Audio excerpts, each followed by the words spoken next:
크도다 경건의 비밀이요 그렇지 않다 하느니 없도다.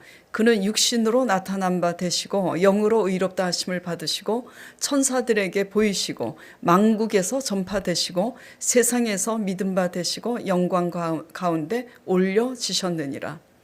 그러나 성령이 밝히 말씀하시기를 후일에 어떤 사람들이 믿음에서 떠나 미혹하는 영과 귀신의 가르침을 따르리라 하셨으니 자기 양심이 화인을 맞아서 외식함으로 거짓말하는 자들이라.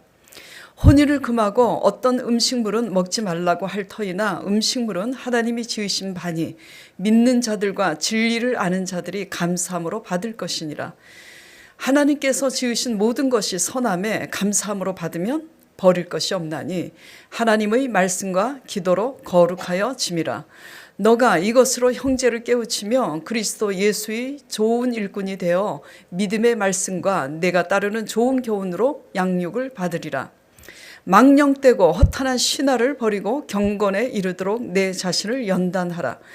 육체의 연단은 약간의 유익이 있으나 경건은 범사에 유익하니 금생과 내생의 약속이 있느니라.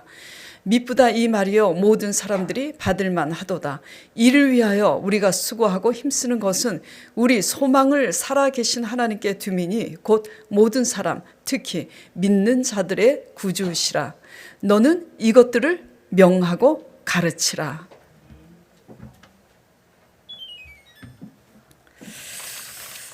자, 믿음으로 받는 자들의 특징이 오늘의 주제입니다. 오래전에 건물을 이제 짓고 나서 얼마 되지 않았을 때 저희 집에 도둑이 든 적이 있었어요. 근데 신기하게도 제 액세서리 함에 딱 하나밖에 없는 금반지만 쏙 빼서 가져갔더라고요. 전부 다 저는 금반지, 금목걸이가 전부 이미테이션입니다. 전부 가짜예요. 구분이 제가 볼 때는 진짜나 가짜나 그렇게 구분이 잘 안 가는데 그 도둑이 어쩜 그렇게 알고 그 반지 하나를 그렇게 쏙 빼갔는지 모르겠어요. 이같이 진짜를 식별할 수 있음 가짜는 버리게 되고 진짜만 취하게 됩니다. 신앙에 있어서도 마찬가지예요. 진짜를 식별할 수 있게 되면은 가짜는 버리게 됩니다. 예. 그런데 진짜 신앙의 유익에는 하나님의 엄청난 은총이 있어요. 예. 오늘 본문 말씀 4장 8절에 이런 은총이 있습니다. 자, 육체의 연단은 약간의 유익이 있지만 경건은 범사에 유익하니 금생과 내생의 약속이 있느니라. 금생은 현재 사는 삶이에요. 그리고 내생은 영생을 얘기합니다. 미래에 주어질 영생을. 그러니까 현재 우리 삶과 내생에도 하나님의 약속이 주어진다고 그렇게 말씀하고 계세요. 그래서 진짜 신앙의 유익은 금생과 내생에 하나님의 약속이 있다라는 거 유념하시고 진짜 신앙 되시길 바랍니다. 그리고 진짜 신앙은 세상을 살아감에 있어서 세상을 다스리고 리더할 수 있는 지혜가 거기 참 신앙에 있는 거예요. 그렇기 때문에 신명기 28장 12절 13절에 하나님께서 이렇게 약속하고 계시는 거예요. 여호와께서 너를 위하여 하늘의 아름다운 보고를 여시사 내 땅에 때를 따라 비를 내리시고 내 손으로 하는 모든 일에 복을 주시리니 너가 많은 민족에게 꾸어 줄지라도 너는 꾸지 아니할 것이요 지켜 행하며 여호와께서 너를 머리가 되고 꼬리가 되지 않게 하시며 위에만 있고 아래에 있지 않게 하시리니 오직 너는 내가 오늘 너에게 명령하는 내 하나님 여호와의 명령을 듣고 지켜 행하라. 아버지께서 이렇게 말씀하고 계시는 거예요. 특히 젊은 사람들 좋은 직장 얻기 위해서 뭐 좋은 스펙 뭐 이런 거 얻기 위해서 노력하는 것도 필요하지만 하나님의 말씀에 귀를 기울여서 정말 진짜 참신한 되시길 간절히 축원드립니다. 신앙에 있어서 그러면 진짜 신앙을 분별하려면 무엇으로 가능할까요? 이제 이게 문제잖아요. 네. 방법이 있을까요? 없을까요? 방법은 없어요. 믿음으로만 가능해요. 방법이 없다라는 것은 무슨 얘기냐면 서울대를 나오고 미국에 있는 하버드대를 나와도 그것으로 가짜 신앙, 진짜 신앙을 분별할 수 있는 게 아니라는 거예요. 뭐로만 가능하다고요? 믿음으로만 가능해요. 본문은 믿음으로 받는 자의 특징과 믿음으로 받지 못하는 자들의 특징이 잘 나타나 있습니다. 디모데전서는 에베소 교회에서 사역하고 있는 디모데에게 보낸 바울의 편지 내용이에요. 제자 중에 디모데를 특별히 사랑해서 디모데전서에 사도 바울이 디모데를 이렇게 부르고 있습니다. 아들 디모데라고. 그래서 사도 바울이 그 당시는 핍박으로 인해서 감옥에 있었을 때예요. 그래서 사도 바울 대신 에베소 교회를 그 디모데가 대신 사역하고 있었는데 그 당시 에베소 교회는 이단 사상으로 몹시 시끄러웠어요. 교회 내의 영지주의 이단을 경계하고 에베소 교인들을 그 영지주의 이단 안에서 경계시켜서 올바른 신앙으로 인도하고자 이렇게 바울이 디모데에게 보낸 서신입니다. 예나 지금이나 이단의 미혹은 늘 있는 것 같아요. 이제 영지주의가 뭐냐면 영과 정신은 선하지만 육과 물질은 악하다는 이런 극단적인 이원론을 주장하는 이단 사상으로서 혼인을 금하고 어떤 음식은 먹지 말라는 그런 금욕주의 신앙을 얘기하는 겁니다. 그렇기 때문에 그 당시 기독교인들에게 악한 영향을 끼치고 있었어요. 디모데전서 4장 3절 말씀이 바로 이 말씀인 거예요. 혼인을 금하고 어떤 식물은 먹지 말라고 할 터이나 그들이 영지주의자들이 음식물은 하나님이 지으신 바 되니 믿는 자들과 진리를 아는 자들이 감사함으로 받을 것이니라. 그리고 결혼도 해야 돼요. 그래서 자손을 번성시키는 것도 하나님의 뜻입니다. 이단주의자들이 이렇게 혼인을 금하고 또 있죠. 오늘날도 주위에 이단에 빠진 사람들을 보게 됩니다. 꼭 이단이 아니더라도 제가 말씀드리고 싶은 것은 꼭 이단이 아니더라도 잘못 믿고 있다면 또한 그것도 이단인 줄 압니다. 왜냐하면은 잘못된 교리로 인해서 잘못된 교훈을 가르치는 이단 사상이나 우리 자신이 믿음이 없기 때문에 하나님의 말씀을 그릇된 교훈으로 오해하여서 우리가 잘못 믿고 있다면 그 결과는 똑같기 때문이에요. 진짜 신앙은, 참 신앙은 오직 믿음으로 받을 때만 가능하다라는 사실 잊지 마시길 바랍니다. 예. 자, 그러면 믿음으로 받는 자들의 특징은 뭘까요? 믿음으로 받는 자들의 특징은 첫째, 경건의 비밀을 알게 됩니다. 자, 왜 비밀이라고 했죠? 비밀은 감춰져 있잖아요. 예. 믿음의 세계는 뭘로만 알 수 있냐면 믿음의 세계는 믿음의 세계이기 때문에 믿음으로만 알 수 있어요. 믿음이 없는 자들에게는 감춰져 있죠. 그렇기 때문에 믿음이 아니고서는 하나님의 아들 예수 그리스도께서 육신으로 이 땅에 오셨다는 그 사실과 그리고 십자가에 죽으셨는데 그 십자가에 죽으신 하나님이 아들 그 예수 그리스도를 다시 살리신 이 부활 사건을 믿음이 아니고서는 아무리 똑똑해도 이거를 이해할 수 없는 겁니다. 그렇기 때문에 크도다 경건의 비밀이요. 본문 3절에 그렇게 표현하고 있는 거예요. 사도 바울이. 4장 16절이구나. 크도다. 3장 16절이구나. 크도다 경건의 비밀이요.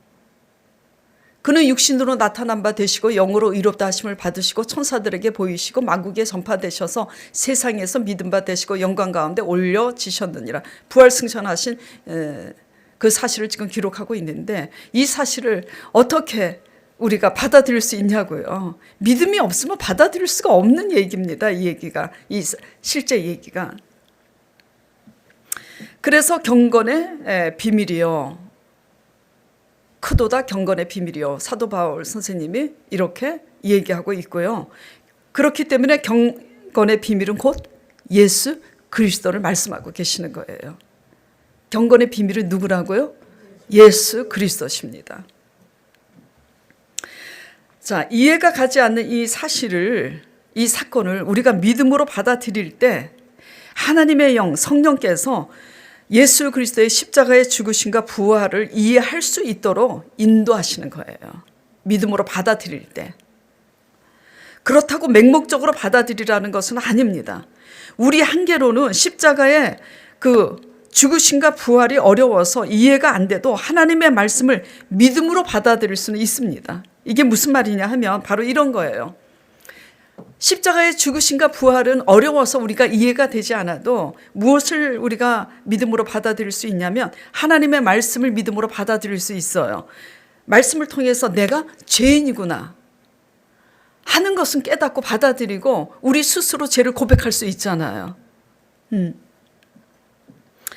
그렇게 말씀을 통해서 우리의 죄를 깨닫고 스스로 자백하게 될 때 하나님의 은혜가 임하게 되는데 이 하나님의 은혜로 말미암아 예수 그리스도의 경건의 비밀을 점진적으로 알아가게 되는 거예요. 그렇기 때문에 믿음의 시작은 죄를 깨닫는 것이 믿음의 시작입니다. 그래서 마태복음 1장 21절에 예수께서 이 땅에 오신 목적이 자기 백성을 죄에서 구원하시기 위함이라고 기록되어 있는 거예요. 하나님의 율법의 역할과 목적은요, 우리 죄를 깨닫게 하는 역할과 목적이 있습니다. 그렇기 때문에 그동안 사사기 말씀을 통해서 심각성의 차이만 있지 우리가 곧 삼손이고 우리가 이스라엘의 그 레위인과 같은 태도로 살아가고 있음을 우리가 같이 나눴잖아요. 예. 그래서 하나님의 율법은 우리가 죄인이라는 것을 깨닫게 하는 역할과 목적을 가지고 있어요. 근데 왜 이렇게 낱낱이 우리가 죄인이라는 것을 드러나고 계시는가?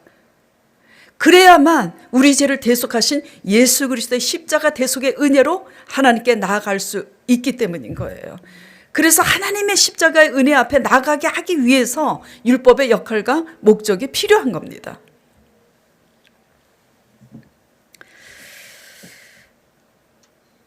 그래서 예수 그리스도의 십자가의 은혜로 말미암아 우리의 제사함을 받고 구원을 얻을 수 있기 때문에 하나님께서 이렇게 하시는데, 이렇게 예수 그리스도의 십자가 앞에 나와서 날마다 죄를 깨닫고 자백하고 그래서 사함을 받고 하나님의 은혜로 거듭남을 경험하게 될 때에 이런 것을 반복하게 되므로 점점 경건의 비밀이 이런 것이로구나 알아가는 거예요. 경건의 비밀을 이르게 되는 그 순서가 있습니다. 순서가 중요해요. 첫째는 뭐라고요? 죄를 깨닫는 것, 이것이 믿음의 시작이고요. 둘째는 죄를 깨닫기 시작할 때 하나님의 은혜도 임한다라는 거. 그 다음에 셋째는 이 작은 첫째, 둘째, 셋째입니다. 셋째는 죄와 은혜를 깨닫게 될 때 비로소 십자가 대속의 비밀을 조금씩 알아가게 된다라는 거. 그래서 네 번째, 이 경건의 비밀을 조금씩 알아가게 될 때 뭘 배우게 되냐면 비로소 예수님이 우리 죄를 위해서 십자가를 지신 같이 우리도 남의 죄를 비난하고 정죄하던 이전의 모습에서 남의 죄를 대신 지는 성숙한 그리스도인으로 자라가게 된다는 겁니다. 예를 들어서 바로 이런 거예요. 이번에 저희 초신자 청년이 이런 고백을 했습니다. 어떤 고백을 했냐면, 목사님, 제가 참 그동안 죄를 짓고 잘못 살아왔는데 하나님이 저에게 오래 참으시고 기다려주신 은혜를 깨닫게 되었다고. 내가 그런데도 불구하고 내가 그렇게 잘못 살았는데, 죄를 많이 지었는데 내가 이런 행복을 누려도 되는 건가? 그런 생각을 하면서 또 깨닫게 되는 것은, 그러니까 나 같은 자에게도 이런 은혜를 주셨는데 나도 내가 싫어하는 사람에게 이같이 똑같이 은혜를 베풀어야 되는구나 깨닫게 되었대요. 그러다 보니 싫어하는 사람에 대한 마음도 내려놔지게 되더라고. 예. 이렇게 좋은 내용은 이름을 얘기해도 되겠죠. 우리 강 목사님이 전도한 우리 이진우 군이잖아요.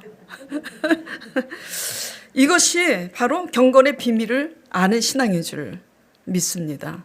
우리가 교회를 아무리 오래 다니고 직분을 가지고 있어도 이 사실을 아직 깨닫지 못하고 삶 가운데 적용하고 있지 못하면 예수 그리스도로 인한 경건의 비밀을 아직 알고 있지 못하고 있는 거예요. 그 다음에 믿음으로 받는 자들의 특징 두 번째는 외식을 버리게 됩니다. 뭘 버리게 된다고요? 외식을 버리게 돼요. 첫 번째는 경건의 비밀을 알아가게 되고요. 두 번째는 외식을 버리게 돼요. 외식이 뭐예요? 보이는 것에 치중하는 거. 예. 자신을 지키는 것에 집중하는 거, 그리고 자신을 나타내는 것에 집중하는 거, 이런 것들을 자꾸 내려놓고 버리게 되고 내적인 경건의 훈련에 집중하게 됩니다. 자, 디모데전서 4장 1절 2절 보겠습니다. 그러나 성령이 밝히 말씀하시기를 후일에 어떤 사람들이 믿음에서 떠나 미혹하는 영과 귀신의 가르침을 따르리라 하셨으니 자기 양심이 화인을 맞아서 외식함으로 거짓말하는 자들이라. 믿음으로 받지 못하는 자들의 특징은 미혹하는 영에게 미혹이 되어서 착한 양심에 집중하지 못하게 됩니다. 왜냐하면 외식에 집중하니까 나처럼 솔직하게 고백하지 않고 대단한 사람으로 보여야 되니까 착한 양심에 충실하게 되지 않죠.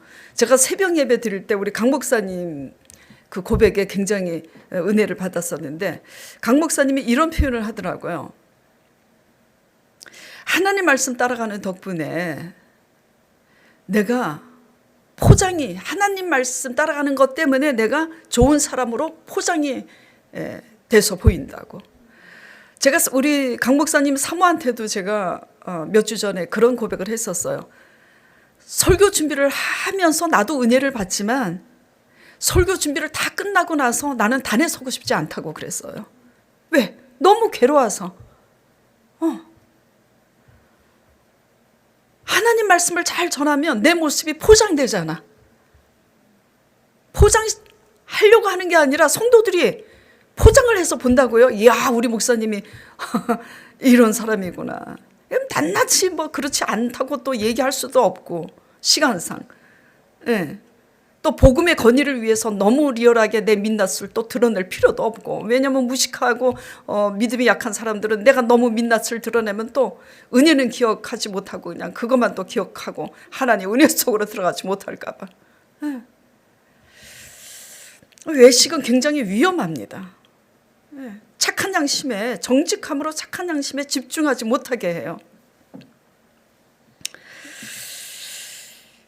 그리고 당시 영지주의자들처럼 금하지 않아도 될 것에 힘쓰고 애씁니다. 네. 맥주 한 잔 마시면 어때? 담임 목사는 맥주 한 잔 마시면 안 돼? 저는 활명수도 못 마셔요. 매실차도 못 마십니다. 왜냐하면 얼굴이 대낮에 뻘겋게 되기 때문에. 근데 솔직히 얘기해서 제가 술을 잘 마시는 체질이었다면 강 목사님 가끔가다 불러서 오늘 맥주 한 잔 하자 하고 마셨을 거예요. 맥주 한 잔 건전하게 저녁 때 여름에 더울 때 한 잔 마실 수 있어요. 막 쓸데없이 맥주 한 잔 마시면 안 되고 그냥 명절에 가족들하고 점백으로, 나 우리 명절 때 우리 아들하고 점백 고스톱 했어요. 3만 원 잃어서 진짜 억울하지만. 네. 고스톱 칠 수도 있어요. 그냥 좀 자유해야 되는데 그냥 이것도 안 되고 저것도 안 되고 막 그래갖고 고스톱 치고 맥주 마시면 전부 다 마귀고 사탄이야 막.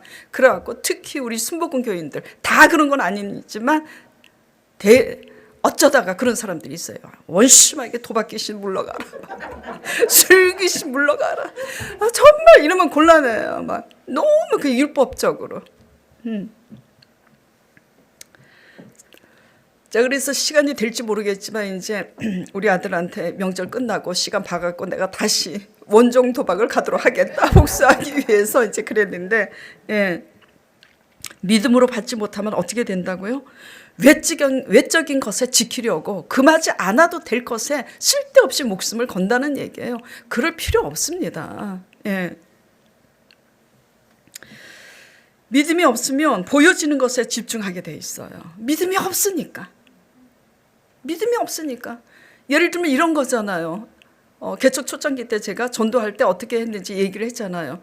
아파트에 어떤 아파트는 들어갈 수도 있고 어떤 아파트는 못 들어가. 그 들어가기 위해서 그 경비 아저씨들한테 제가 전도할 때 담배를 한 보루씩 사드려요. 그러면 눈 딱 감고 열어줘요. 근데 그 경비 아저씨가 저한테 그랬다 그랬잖아요. 아니 예수 믿는 사람이 담배를 이렇게 사줘도 되는 겁니까? 제가 그렇게 그러죠. 예, 돼요. 왜? 아저씨도 예수님 믿고 성실해지면 저절로 끊게 돼 있으니까. 예, 그동안 열심히 피시라고. 이게 자유한 거죠. 예. 믿음이 없어서 순종하지 못할 때 우리는 외적인 것에 자꾸 목숨 걸게 되는 거예요. 그렇기 때문에 외식은 우리의 양심에 집중하지 못하게 되고 지키는 것에 자꾸 집중하게 돼요. 그러다가 자기가 이걸 지켰다고 내 기준에서 정죄하고 비난하게 되는 불상사가 일어나는 겁니다. 믿음은 착한 양심을 가지고 자신을 올바로 보게 될 때 자라게 되는 거예요. 그렇기 때문에 디모데전서에 이 착한 양심, 믿음 이걸 계속 반복하고 있어요. 사도 바울이. 자, 볼까요? 디모데전서 1장 5절부터 볼게요. 이 교훈의 목적은 청결한 마음과 선한 양심과 거짓이 없는 믿음에서 나오는 사랑이라고. 뭘 지금 강조하고 있죠? 거짓 없는 믿음과 선한 양심을 강조하고 있어요. 그 다음에 두 번째 디모데전서 1장 19절. 믿음과 착한 양심을 가지라고 그랬잖아요. 어떤 이들은 이 양심을 버렸고 자꾸 외식에 지키는 것에 이렇게 우리가 목숨을 걸게 되면 내가 지켰다는 내 기준에 의해서 내가 선한 줄을 착각을 해요. 그래서 내가 지켰다는 그 의에 상대방을 또 비난하고 정죄하게 됩니다. 이건 선한 양심이 결코 아니에요. 그래서 그 믿음에 관하여는 파선하였느니라. 믿음과 착한 양심을 또 지금 거론하고 있죠. 자, 세 번째 또 디모데전서 3장 9절 10절. 깨끗한 양심의 믿음의 비밀을 가진 자라야 할지니 이에 그 사람들을 먼저 시험하여 보고. 뭘 시험하여 보라고요? 깨끗한 양심과 믿음의 비밀을 가진 자인지 그 후에 책망할 것이 없으면 집사의 직분을 맡게 하라고. 이런 정직한 양심이 없이 단상에 서서 말씀을 전하면 우리부터 하나님 앞에 심판을 받는 거예요. 네. 하나님의 말씀 덕분에 강 목사님이나 저나 아주 멋진 사람으로 포장이 되게 보이는 겁니다. 우리는 다 죄인이에요. 그래서 오늘 또 본문 말씀 디모데전서 4장 2절에 네. 자기 양심이 화인을 맞아서 외식함으로 거짓말하는 자들이라. 자꾸 외식을 지키려고 하면 외식으로서 지키는 것으로 하나님 앞에 나아가려고 하면 사람들 앞에서 자기 양심을 속일 수밖에 없어요. 네. 그래서 우리는 어떻게 해야 되느냐? 거짓 없는 믿음과 착한 양심으로 하나님 앞에 나아가야 됩니다. 그래서 믿음과 착한 양심으로 나아갈 때 저절로 뭘 버리게 된다고요? 외식을 버리게 된다라는 거예요.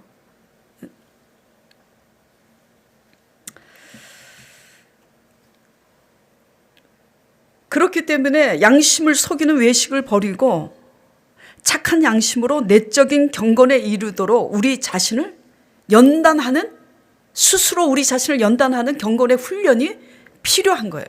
디모데전서 4장 7절 8절 보겠습니다.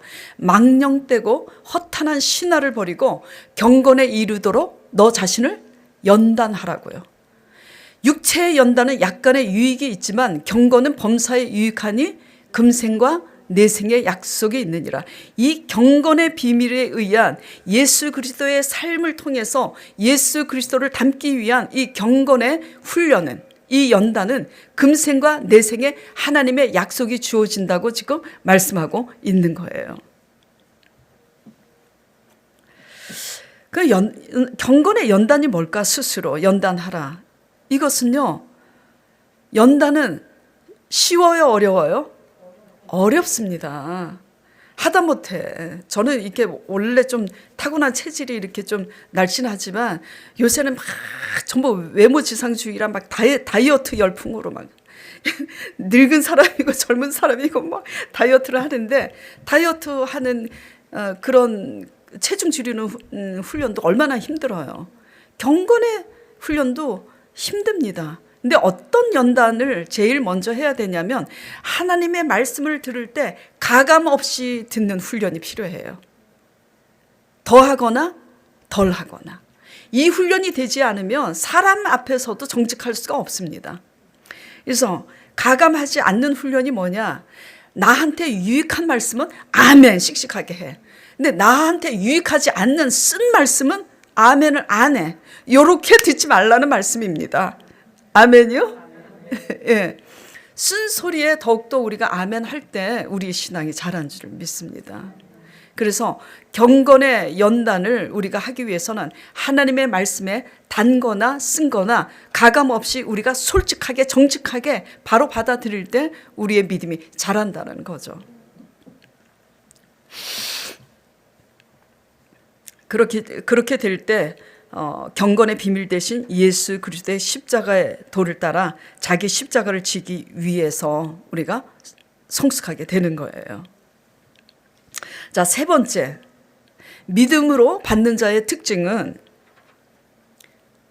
모든 것을 감사함으로 받습니다. 뭘 받는다고요? 그냥 뭘요? 모든 것을. 이게 중요해요. 좋은 것은 감사함으로 받고 안 좋은 것은 감사함으로 안 받는다. 예를 들어서 여러분들을 제가 칭찬했을 때 목사님 감사합니다. 근데 여러분들을 책망했을 때 감사합니다. 하냐고요.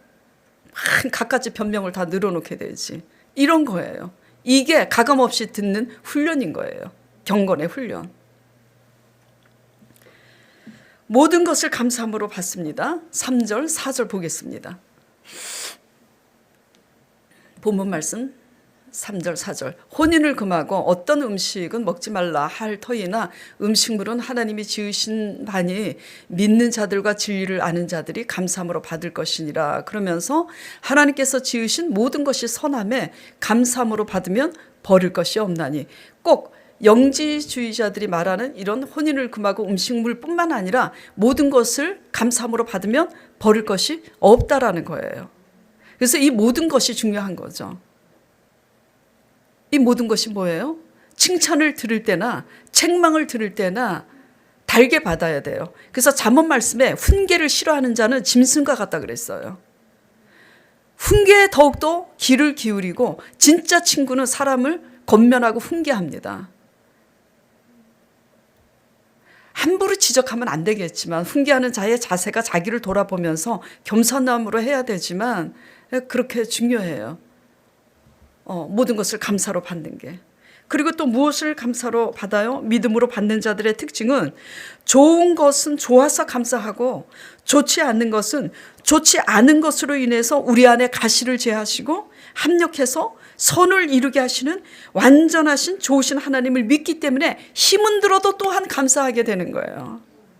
내 남편이 속을 새겨? 내 자식이 속을 새겨? 그런데도 하나님이 내 안에 있는 가시를 제하시려고 나의 오만함을 꺾으시려고 이렇게 하나님께서 하시는구나. 그래서 감사하게 되는 거예요.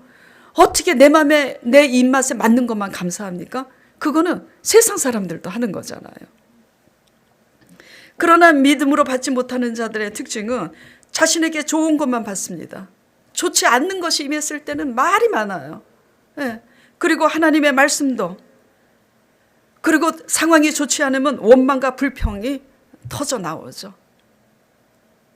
결국은 분열을 일으킵니다. 십자가를 져야 할 대상을 구분하지 못하고 늘 자기 입장에서만 감사와 불평이 오고 가니 다툼을 일으키지, 분열을 일으키지, 합력해서 하나됨을 이루지 못해요. 그래서 감사로 받으면 버릴 것이 없습니다. 좋은 것만 감사하다고 세상 사람처럼 받을 것이 아니라 좋지 않은 것은 더더욱 합력해서 선이 되게 하실 하나님의 의도와 섭리 안에서 믿음으로 감사하는 저와 여러분 되기를 간절히 축원드립니다. 자, 네 번째. 믿음으로 받는 자들의 특징은요, 말씀과 기도에 집중합니다. 왜? 말씀과 기도로만 거룩해질 수 있음을 익히 알고 있기 때문이에요. 말씀과 기도를 통해서만 우리의 양심이 새로워집니다. 이 양심이 새로워진다는 말이 어떻게 보면 알아듣는 것 같지만 이게 어려운 말입니다. 이게 무슨 말이냐면 제가 설명을 해드리면 이런 게 새로워지는 거구나 이제 이해하실 거예요. 자, 제가 말씀과 기도로 내가 죄인인 것과 하나님의 은혜를 우리가 알아가기 전에는 우리의 선한 양심이 이런 거예요. 잘 들으세요. 이거 굉장히 중요해요. 대부분 이렇게 합니다. 저도 그랬기 때문이에요. 선한 양심의 기준과 잣대가요, 우리가 말씀과 기도로 훈련되지 않을 때는 내 기준이 잣대가 돼요. 어떤 잣대가 되냐? 나는 현재 그렇게 하지 않는다는 관점에서 옳고 그름을 따지고 있다는 겁니다. 나는 지금 그렇게 하지 않고 나는 당신처럼 그렇게 살지 않았어. 나는 당신처럼 그렇게 하지 않았다라는 내 기준에서, 내 기준의 선한 양심에서, 예를 들어서 어떤 사람들이 지금 사이가 안 좋아. 그래서 다툼이 일어났다. 그래서 옳고 그름을 따지잖아요. 다툼에서는. 그래서 다툼이 일어나는 거예요. 옳고 그름을 따지는 그 기준이 뭐죠? 나는 현재 내가 실수하지 않고 당신이 실수했다. 이걸 따지는 거잖아요. 이게 선한 양심이에요. 자기 잣대. 근데 우리 그리스도인들은 이 선한 양심이 새로워져야지 돼요. 선한 양심이 하나님의 관점에서 거듭나야 된다는 얘기입니다. 이게 무슨 얘기냐면 하나님의 말씀과 기도로 경건의 훈련을 하게 되면 이 양심이 어떻게 지금 거듭나냐면 예수 그리스도의 십자가 은혜를 받은 자의 양심에 비추어서 사람들의 죄와 허물을 덮고 수용하는 사람으로 발전해 간다라는 얘기예요. 무슨 얘기인지 아시겠죠? 이게 상당히 중요해요. 선한 양심 딱 하면 믿음이 없으면 내 선한 양심에서 비춰서 난 그렇게 하지 않았다를 자꾸 따지잖아. 그게 무슨 소용이 있어요. 십자가 은혜 앞에서. 십자가 은혜로 우리의 추하고 더러운 죄 아버지께서 다 사해 주셨는데 왜 자꾸 그걸 따지냐고요. 이러니까 하나가 되지 못하지, 중심으로. 앞으로는 우리가 자라나길 바랍니다. 어떻게 해요? 예수 그리스도의 십자가 은혜 안에서 우리가 모든 죄를 사함 받은 그 양심 안에서 상대방의 죄와 허물을 우리가 덮는 그런 양심으로 부활이 돼야 된다는 겁니다. 그게 부활신앙이에요. 그게 거듭난 신앙인 겁니다.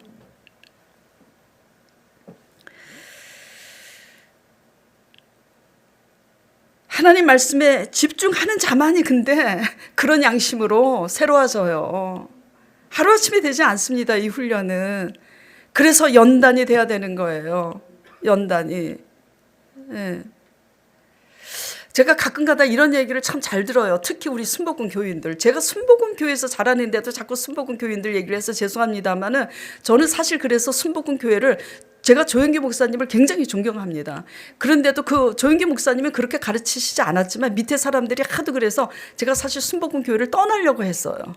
그런데 어느 날 성령님께서 너 여기 그냥 떠나지 말고 있으라 그러시더라고. 그래서 있었어요. 근데 순복음 교인들의 이제 특징이 뭐냐면은 말씀의 이 생명의 삶을 우리 순복음 교회에서 제자화를 시키고 있지 이제 않은데 말씀의 훈련을 받지 이제 않기 때문에 말씀의 제자화 훈련을 받으라고 권하면 이런 얘기를 참 많이 들어요. 기도해보고 하겠다고. 이 자체가 잘못된 겁니다. 뭘 기도해보고 해요. 기도를 해봐야 합니까? 말씀 배우는 훈련이? 말씀은요, 제자 양육은 선택사항이 아니에요. 필수사항입니다. 모든 족속으로 제자 삼으라고. 아시겠어요? 예. 자, 그래서 말씀과 기도로 말씀의 제자 양육을 받으면서 그 말씀에 입각해서 기도하는 훈련이 될 때만 우리는 우리의 양심이 십자가, 예수 그리스도의 십자가의 도를 따르는 양심으로 새로워질 수 있는 거예요. 그래서 이 말씀과 기도로 훈련을 받지 않으면, 연단되지 않으면 늘 교회에서 어떤 봉사를 하고 어떤 직분을 받아도 우리 양심이 내 기준의 잣대에서 자꾸 나는 안 그랬다는 양심으로 다투게 되는 거예요. 전번 주에 설교 제목 또다시 써먹을 수밖에 없네. 이제 우리 같이 졸업하자고요. 이런 것에서. 예. 믿음으로 받는 자의 특징은 경건의 비밀 대신 예수 그리스도의 십자가의 삶에 집중하며 우리 자신도 각자 자기 십자가를 잘 지기 위해서 외식을 벌이게 된다는 거죠. 말씀대로 살기 위해서, 살아내기 위해서 날마다 성령을 의지함으로 기도하게 되므로 이전에 못된 습관대로, 모든 것을 내 기준대로 함부로 판단하고 비난하고 다투던 그런 악습을 버리고 힘은 들지만 모든 것을 감사함으로 받고 하나님 앞에 나아가는 자들입니다. 우리의 신앙이 이러한 참 신앙의 본질 가운데 걸어가고 있는지, 이단에 미혹된 자들과 같이 착한 양심을 자꾸 저버리고 보이는 것에 집중하는 외식 신앙은 아닌지 돌아보는 저와 여러분 되길 간절히 축원드립니다. 그래서 경건의 비밀, 예수 그리스도의 십자가의 도를 이루는, 하나님의 의를 이루는 저와 여러분이 되어서 금생과 내생에 하나님의 약속을 얻는 저와 여러분 되길 간절히 축원드립니다. 오늘 말씀을 생각하면서 같이 통성으로 기도 잠시 드리겠습니다.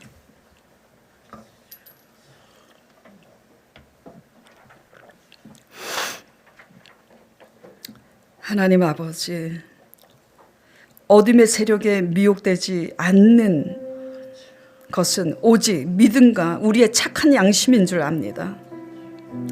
하나님의 말씀을 부족한 우리의 한계로 이해하고 계산함으로 받지 않게 하옵소서. 오직 믿음과 착한 양심을 따라서 가감없이 잘 받아 영적 체질이 십자가 중심으로 거듭나게 하여 주시옵소서. 십자가 중심으로 건강하게 잘 자라서 금생과 내생에 하나님의 약속을 받아 누리는 성도들 될 수 있도록 축복하여 주시옵소서. 예수 그리스도 이름으로 간절히 기도드리옵나이다. 아멘.